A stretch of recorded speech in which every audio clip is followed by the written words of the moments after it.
JYP 박진영 에세이. 무엇을 위해 살죠? 성경 믿기로 결심하다. 2012년. 우리가 왜 태어났는지, 죽음 뒤에 무엇이 있는지, 내가 찾고 있던 것에 대해 정말 많은 사람들이 종교와 철학의 이름으로 답을 제시해 놓았다. 하지만 내가 찾고 있던 건 나와 같은 한계를 가진 인간의 대답이 아닌 전지전능한 창조주의 대답이었다. 음악의 비유의 예를 들자면, 내가 음악을 만들어 발표하면 많은 사람들이 그 뒤에 숨겨진 의미나 의도를 추측하지만 답을 알고 있는 사람은 나밖에 없다. 내가 만들었기 때문이다. 그래서 난 우주와 인간을 직접 만든 창조주가 말하는 답을 듣고 싶었다. 만일 그런 창조주의 확실한 증거를 찾지 못한다면 나는 그냥 내 생각대로 다시 살아갈 생각이었다. 나보다 아무리 뛰어난 인간이라고 해도 결국은 나와 같은 한계를 지닌 인간이기에 그가 나에게 완전한 진리를 말해줄 확률은 없다고 생각했기 때문이다. 대학에서 과학을 전공하면서 내가 느낀 건 인간이 지금까지 밝혀낸 사실, 아니 밝혀냈다고 믿고 있는 사실들이 인간이 아직 모르는 사실들에 비해 형편없이 적다는 것이다. 심지어 밝혀냈다고 믿고 있는 그 사실들조차도 언제라도 뒤바뀔 수 있는 불안한 것들이다. 그래서 난 우선 종교 경전 중 창조자가 등장하는 책을 찾아봤다. 여러 책을 비교해보며 공부해보려고 했었는데 너무나 신기하게도 우주와 인간을 만든 창조자가 등장해서 그것을 왜 어떻게 만들었는지 자세히 써놓은 책은 성경 한 권밖에 없었다. 태초에 하나님이 천지를 창조하시니라. 창세기 1장 1절. 성경이 첫 줄인데 태초라는 말은 시간을 의미하고 하늘과 땅은 공간을 의미한다. 이 시간과 공간 전체를 우린 우주라고 부른다. 창조자를 찾고 있던 나에게 이 구절은 강렬하게 다가왔다. 그러면서 자연스럽게 다른 모든 종교 경전들은 옆으로 밀려났다. 하지만 난 성경에 대한 반감이 있었다. 사실 중학교 때까지 교회를 다녔는데 어느 순간부터 모든 사람이 천국 아니면 지옥에 간다는 이분법적인 기준이 말이 안 되는 것 같았다. 나를 포함한 내가 본 모든 사람들은 착한 행동도 하고 나쁜 행동도 하는데 도대체 어떻게 인간을 두 그룹으로 나눈다는 말인가? 착한 행동과 나쁜 행동의 비율이 몇 대 몇이어야 천국에 간다는 말인가? 그래서 나는 교회에 나가지 않게 되었는데 알고 보니 그것은 나의 오해였다. 내가 천국과 지옥을 나누는 기준을 잘못 알고 있었던 것이다. 성경 공부를 본격적으로 시작하면서 내가 깨달은 것은 이러했다. 천국과 지옥을 나누는 기준은 죄가 많고 적고 혹은 크고 작고가 아니다. 죄가 있고 없고이다. 하나님은 인간을 만드시고 한없이 사랑하고 계신 아버지이다. 하지만 동시에 만물을 정의롭게 다스리는 왕같은 분이셔서 아무리 사랑하는 자식이라고 해도 그의 죄를 못 본 채 넘어가실 수 없다. 죄가 하나도 없는 세상에서 사시려고 하는 하나님은 죄가 하나라도 있는 죄인과는 함께 살 수가 없다. 그래서 하나님의 기준은 죄가 있고 없고인데 인간들은 죄가 많고 적고 혹은 크고 작고를 가지고 선악의 기준을 삼는다. 인간이 평생 아주 작은 죄 하나도 안 짓는 것은 불가능한 일이기에 하나님께서는 인간이 행위와 상관없이 완전히 의인이 될 수 있는 길을 준비해 주셨다. 그것은 바로 부모님이 자식의 모든 것을 대신해 벌을 받는 것과 같은 일이었다.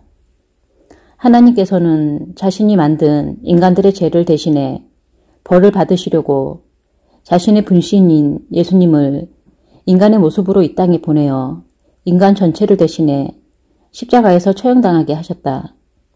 미래를 모두 아시는 하나님이시기에 모든 인간이 저지른 죄뿐만 아니라 앞으로 지을 죄까지 모두 담당하신 것이다. 그러고는 우리에게 걱정하지 말고 이 사실을 깨닫고 믿기만 하라고 말씀하신다. 나를 가로막고 있던 오해가 풀리면서 2010년부터 2년간 나는 본격적으로 성경을 집요하게 파고들기 시작했다. 성경에 관한 많은 자료들과 해석들을 찾아보았고 종파와 상관없이 다양한 목사님들을 만나 말씀을 들어보았다. 나는 매일 10시간 이상씩 성경을 붙들고 씨름했다. 성경에 대한 다양한 해석들을 비교할 때 나의 기준은 하나였다. 논리적 일관성. 성경을 만일 하나님이 쓰셨고 그 하나님이 지금도 계신다면 그 내용이 변질되지 않도록 지켜야 한다. 성경 내용이 왜곡되거나 변질되어 버리면 인간이 진리를 알 수 있는 길을 잃어버리기 때문이다. 그렇게 되면 하나님은 인간을 심판하실 수가 없다. 인간들이 하나님 앞에 와서 성경 내용이 변질되어 잘못 알았습니다 라고 변명을 할 수 있기 때문이다. 여기서 말하는 논리적 일관성은 사실의 일관성을 말하는 것은 아니다. 성경은 여러 저자들이 쓴 책들을 모아놓은 것인데 저자에 따라 동일한 사건의 세부 내용을 약간 다르게 기록해 놓은 부분들이 있다. 이것은 하나님이 인간의 한계를 자연스럽게 드러내고자 그렇게 하신 것인데 이런 것이 하나님의 원칙의 일관성에는 아무런 지장을 주지 않는다. 그래서 나는 성경이 처음부터 끝까지 논리적인 일관성을 갖췄다는 전제하에 논리적 충돌이 가장 적은 해석들을 선택했다. 어떤 해석이 올바르다면 성경 전체에서 논리적으로 충돌하는 구절이 한 구절도 없어야 한다는 것이다. 많은 목사님들이나 신학자들이 성경의 논리적 일관성을 포기한다. 성경은 불완전한 책이라고 말하면서 거기에 자신의 생각이나 성경 외의 자료들을 추가해서 해석한다. 성경은 논리적 일관성만 포기하면 어떤 해석도 가능하다.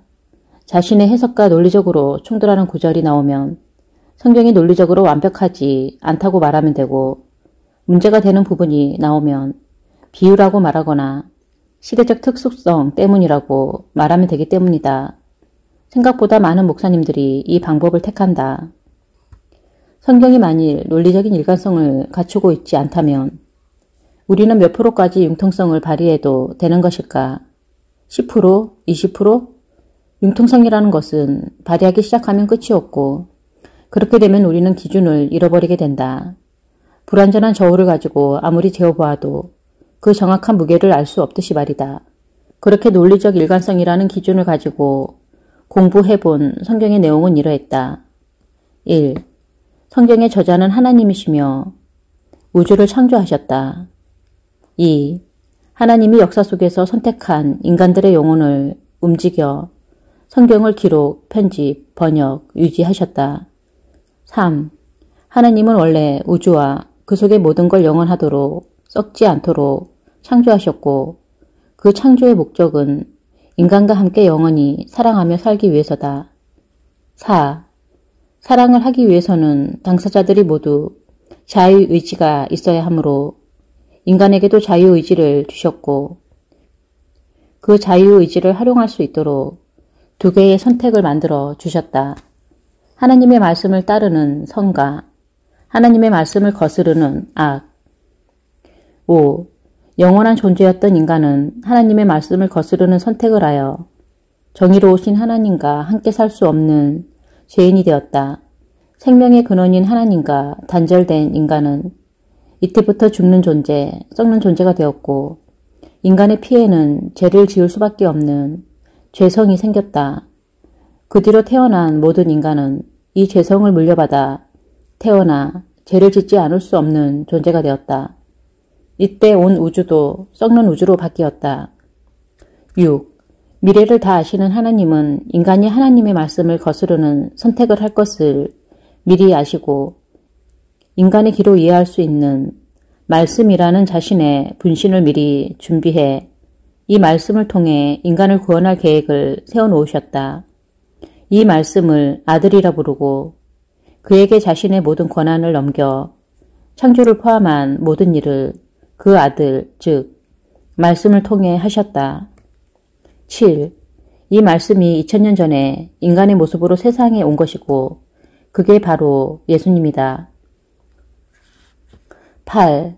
인간에 대한 사랑을 포기할 수 없었던 하나님께서는 인간의 모든 죄를 예수님에게 대신 뒤집어 씌우고 그를 십자가에서 처형당하게 함으로써 인간에게 죄를 완전히 용서받을 수 있는 길을 열어주셨다. 이것을 복된 소식, 즉 복음이라고 한다. 9. 이 사실을 인간이 알아들을 수 있는 말씀을 통해 인간들에게 전하셨고 이것이 완전히 믿어진 사람들은 예수님의 희생으로 인한 제사함의 수혜자가 되어 의인이 되는데 이것을 구원이라고 한다. 10. 이 완전한 제사함이 믿어져 구원을 받은 사람들은 죄가 모두 없어졌기에 정의로운 하나님 앞에 가도 죄인이 아니며 하나님과 영원히 함께 살 수 있다. 하나님은 인간이 이 사실을 믿을 수 있도록 성경의 인류의 역사, 특히 유대인의 역사를 미리 다 예언해 놓으심으로써 자신이 시간 바깥에 있는 창조주임을 증명하신다. 우선 하나님은 자신의 이름이 I am that I am 이라고 말씀하신다. 하나님은 누구에 의해 창조되신 적 없고 처음부터 존재하셨다는 것이다. 그리스의 철학자 아리스토텔레스는 하나님을 믿는 사람도 아니었지만 그의 책 형이 상하게 부동의 동자라는 것이 있어야 한다고 썼다. 이것을 후대의 철학자들은 제1원인이라고 표현하게 되는데 모든 것의 원인을 추적해 올라가다 보면 어떤 원인도 없이 그냥 존재하는 것이 있어야만 한다는 것이다. 원인 없이 원래부터 그냥 존재하면서 다른 모든 것의 원인이 된 존재. 이것이 바로 I am that I am이 갖는 의미이다. 시간 바깥에 계신 하나님께서는 과거와 미래가 현재처럼 눈앞에 펼쳐져 있다. 따라서 I was나 I will be라는 표현은 하나님에게 있을 수 없다. 언제나 I am인 것이다. 그와 반대로 인간에게는 현재라는 것이 존재하지 않고 과거와 미래만이 존재한다.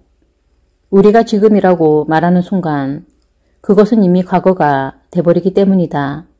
나 행복해 라는 말이 입에서 떠나는 순간 사실 나는 1초 전에 행복했었다 라는 뜻이 돼버린다. 위 그림 속에 있는 첫째 하늘은 대기권, 둘째 하늘은 우주를 의미하는데 이 우주 바깥이 시간 밖의 영역인 셋째 하늘이고 하나님은 이곳에 계시는 시간을 초월한 존재라는 것을 우리에게 계속 설명하신다.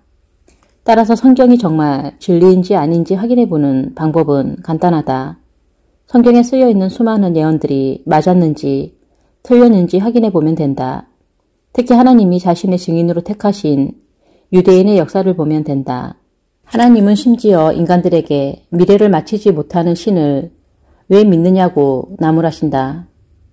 따라서 나는 성경에 있는 예언들을 유대인의 역사와 비교해보기 시작했다. 그러다가 이것을 더 자세히 확인해보고 싶어 모든 걸 제쳐놓고 2012년 9월 예루살렘으로 떠났다.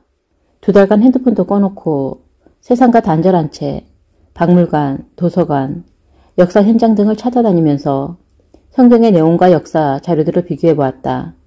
그리고 충격을 받았다.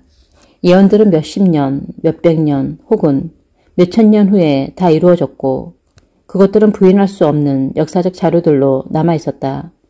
아무리 돌려서 보고 삐딱하게 보려고 해도 도저히 부인할 수 없는 사실이었다. 결국 나는 성경은 인간이 쓴 책이 아니라는 사실을 받아들일 수밖에 없었다. 미래를 완벽히 맞히는 건 신이 아니면 불가능하기 때문이다. 앞으로 몇천 년간 일어날 일에 대한 예언을 빼곡히 기록해 놓은 책이 세상에 또 있을까? 나는 역사로 증명된 예언들이 들어있지 않은 책은 더 이상 볼 필요가 없었다. 2012년 10월 난 그렇게 예루살렘의 한 호텔방에서 성경 앞에 무릎을 꿇었다. 누가 나에게 성경을 왜 믿느냐고 물어본다면 내 대답은 간단하다. 몇천 년의 역사를 미리 다 예언해 놓은 책은 성경뿐이어서 나 역시 대학에서 과학을 전공한 사람이기에 과학과 성경이 많이 충돌한다는 것을 잘 알고 있다. 아담을 비롯한 초기 사람들이 1000살 가까이 살았던 것, 인간은 진화된 것이 아니라는 것 등. 하지만 미래를 다 맞추는 분 앞에서 과학이 무슨 의미가 있을까? 인간의 과학은 우리가 생각하는 것보다 훨씬 더 불완전하다. 누군가가 나에게 앞으로 일주일간 일어날 일을 미리 다 써주었는데 그게 모두 맞았다면 그 다음부터 과학은 의미가 없는 것 아닐까? 예언은 과학을 초월한 영역이다. 그때부터 난 성경이 진리라고 받아들이고 성경 말씀대로 살아가기로 결심했다. 미국 진출 실패, 이혼 등을 겪으면서 길을 잃었던 나는 확실한 답을 만나고 다시 힘차게 살기 시작했다. 더 이상 내 삶에 대해 궁금한 건 없었다. 성경 안에 그 답이 모두 있었기 때문이다. 그리고 나는 주변 사람들이 느낄 정도로 바뀌기 시작했다. 아니, 주변 사람들 자체가 바뀌었다. 그리고 2년 동안 성경을 붙잡고 파헤친 덕택에 사람들이 성경에 대해 궁금한 걸 물어볼 때마다 성경을 펼쳐서 그 답들을 찾아줄 수 있었다. 난 사람들 눈에 꽤 괜찮은 크리스천이 되어 있었다. 그러나 나에게는 문제가 하나 있었다. 사실 난 성경이 믿어지지 않았다. 성경과의 논리 싸움에 져서 더 이상 성경을 반박할 논리가 없어서 진리로 인정하긴 했지만 마음속에서 믿어지지는 않았다. 아무리 믿으려고 해도 믿어지지가 않았다. 하나님이 우주를 창조하시기 전부터 박진영이라는 인간을 알고 계셨고 내가 살면서 지을 죄도 모두 알고 계셔서 2000년 전에 나 대신 전부 벌을 받아주셨다는 걸 도대체 어떻게 믿는단 말인가? 이게 어떻게 사실로 믿어질 수 있단 말인가? 믿어지지 않음. 그게 나의 고민이었다. 그래서 교회나 성당을 다니는 친구들과 이야기를 나누어 봤는데 놀랍게도 그들은 나와 같은 고민을 하고 있지 않았다. 교회나 성당을 열심히 다니지만 자기가 정확히 뭘 믿는 건지, 왜 믿는 건지, 어떻게 믿는 건지 제대로 설명을 하지도 못했다. 그들은 성경을 믿는 것이 아니라 목사님이나 신부님을 믿는 것 같았다. 그래서 내가 성경을 펼쳐 설명해주면 그들은 슬슬 대화를 피했다. 나는 목사님들과 만나 상담을 해봤지만 대부분의 목사님들은 믿음이란 원래 그렇게 불안정한 것이며 나 정도로 삶이 송두리째 바뀌었다면 구원을 받은 것이라고 얘기해 주셨다. 물론 난 누가 봐도 새로운 삶을 살고 있었고 예수님을 내 구원자로 받아들였지만 그것은 어디까지나 나의 결심과 나의 의지였지 내 마음속에서 사실로 믿어졌던 것은 아니었다. 그런데 자꾸 나에게 구원을 받았다. 하나님의 자녀다. 성령이 임했다. 거듭났다고 하니 그저 답답할 뿐이었다. 그때 출연했던 라디오스타라는 방송에서 내가 성경에 대해 했던 말이다. 마음속 한구석에 남아있는 복음에 대한 의심이 사라지면서 온전히 믿어지는 것이 구원이기에 나는 내가 구원을 못 받았다는 것을 알고 있었고 죽음이 무서웠다. 그런 상태에서 내가 할 수 있는 건 없었기에 그저 하나님을 두려워하며 믿어질 날만을 기다리며 살아가고 있었다. 기도를 더 열심히 해보라는 주변 사람들의 조언에 더욱 열심히 기도를 해봤지만 이상하게 절 구원해 주세요라는 말은 잘 나오지 않았다. 왜냐하면 구원을 너무 쉽게 받고 실망스러운 삶을 살아가는 사람들을 많이 보았기 때문이다. 나는 구원을 간절히 바랐지만 혹시라도 내가 그들처럼 될까봐 절 어서 구원해 주세요라는 말 대신 제 인생을 책임져 주세요라는 말로 기도를 끝마치곤 했다. 교회, 본의 아니게 만들어지다. 구원 못 받은 크리스천으로 살고 있던 나에게 신기한 일이 일어났다. 친구와 밥을 먹다가 성경 얘기가 나와 내가 아는 것들을 좀 얘기해 주었는데 그 친구가 갑자기 나에게 성경을 좀 가르쳐 줄 수 있느냐고 물어봤다. 나는 아직 성경이 안 믿어졌다고 얘기를 했는데도 내가 설명하는 것이 이해가 잘 된다며 가르쳐 달라고 했다. 그래서 나는 성경을 잘 아는 몇 분과 함께 공부하는 자리를 만들었다. 며칠 공부를 한 후 내가 추가로 설명을 해주고 있었는데 히브리서 10장 18절에 이르자 갑자기 그 친구가 나 다 믿어져 하고 방긋 웃는 것이었다.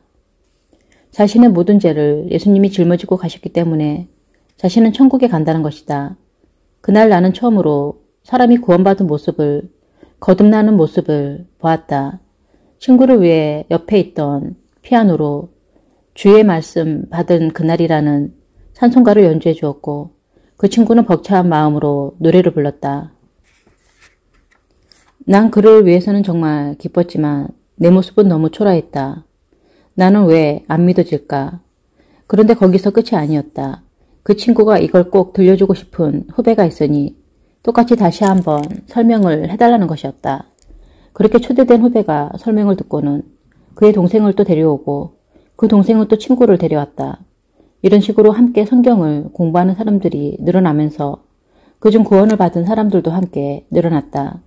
나는 구원도 못 받은 주제에 나 스스로도 믿지 못하는 걸 설명한다는 것이 너무 무섭고 괴로웠다. 나는 설명할 때마다 저는 구원을 못 받은 사람입니다. 지옥 가는 사람입니다. 라고 말을 했는데도 사람들은 계속 듣고 싶어 했다.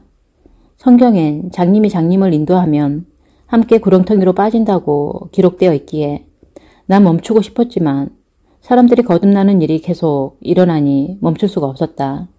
하나님이 함께 하시지 않으면 사람이 거듭날 수 없다고 기록되어 있기 때문이다. 그래서 난 할 수 없이 하나님은 당나귀를 통해서도 말씀을 전하셨으니 난 당나귀 같은 존재인가 보다 라며 애써 마음을 다잡아 보았다. 그럼에도 불구하고 내 마음은 점점 괴로워졌다.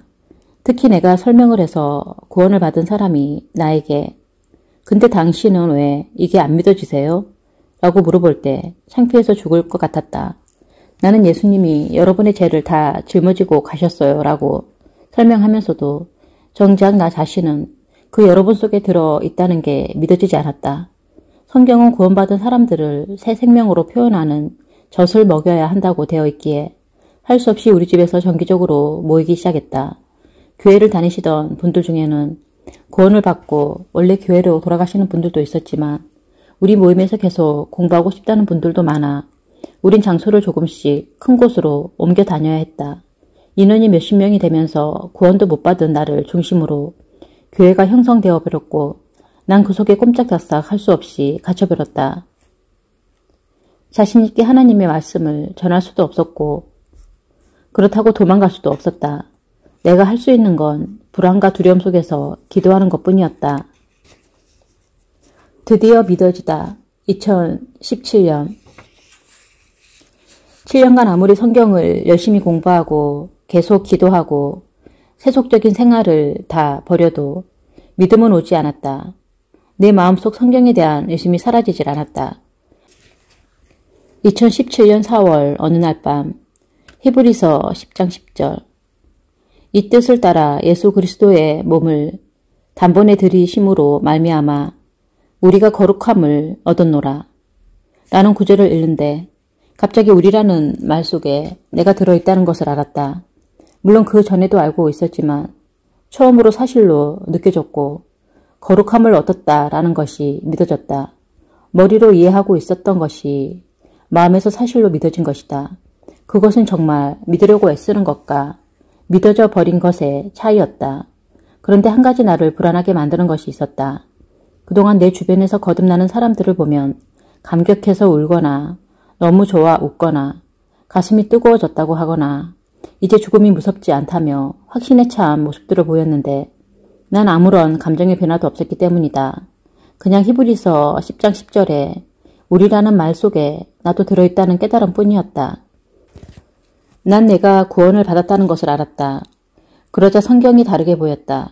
성경의 모든 내용이 나와 하나님 사이의 이야기란 것을 알았다. 나는 드디어 마음의 평화를 얻었다. 하나님의 눈에 나는 죄가 하나도 없는 의인이었다. 내가 나 자신을 보면 여전히 죄가 많지만 또 앞으로 살아가면서 죄를 짓기도 하겠지만 그 모든 것이 예수님의 희생으로 처리되었다는 것이 마음에서 믿어졌다. 2010년 처음으로 성경을 펴고 7년이라는 시간이 지나 참 평화와 참 자유를 얻게 되니 너무나도 소중하게 느껴졌다. 그리고 이걸 최대한 많은 사람들에게 전하고 싶었다. 이 평화는 세상 어떤 것으로도 얻을 수 없기 때문이다. 평안을 너희에게 끼치노니 곧 나의 평안을 너희에게 주노라. 내가 너희에게 주는 것은 세상이 주는 것과 같지 아니하니라. 너희는 마음에 근심하지도 말고 두려워하지도 말라. 요한복음 14장 27절 성경에서 하나님이 구원해 주시는 사람들을 보면 어린아이 같은 마음, 가난한 마음, 상처받은 마음, 절박한 마음을 갖고 있는데 난 그중 어느 것도 갖고 있지 않았기 때문에 구원을 받기가 힘들 거라고 생각하고 있었다. 스스로 내가 얼마나 위선적인 사람인지 알고 있었기 때문에 더더욱 그랬던 것 같다. 그러나 그것은 정말 어처구니 없는 생각이었다. 하나님이 보시기에는 착한 사람이나 악한 사람이나 그저 죄 속에서 신음하는 인간일 뿐인 것이고 하나님께서는 그 모든 사람들을 다 사랑하시기에 그들의 죄를 다 책임져 주신 것이다. 그 희생은 이미 나를 위해 2000년 전에 치러진 것이었다. 이제는 하나님이 짊어지고 가신 죄들 중에서 내 죄를 빼보려고 해도 되지 않았다. 예수님은 내 모든 죄를 위해 나 대신 돌아가셨고 그 이유는 나를 너무 사랑하시기 때문이었다. 내가 꿈꾸던 완전하고 영원한 사랑은 하나님이 나에게 주고 계셨던 것이다.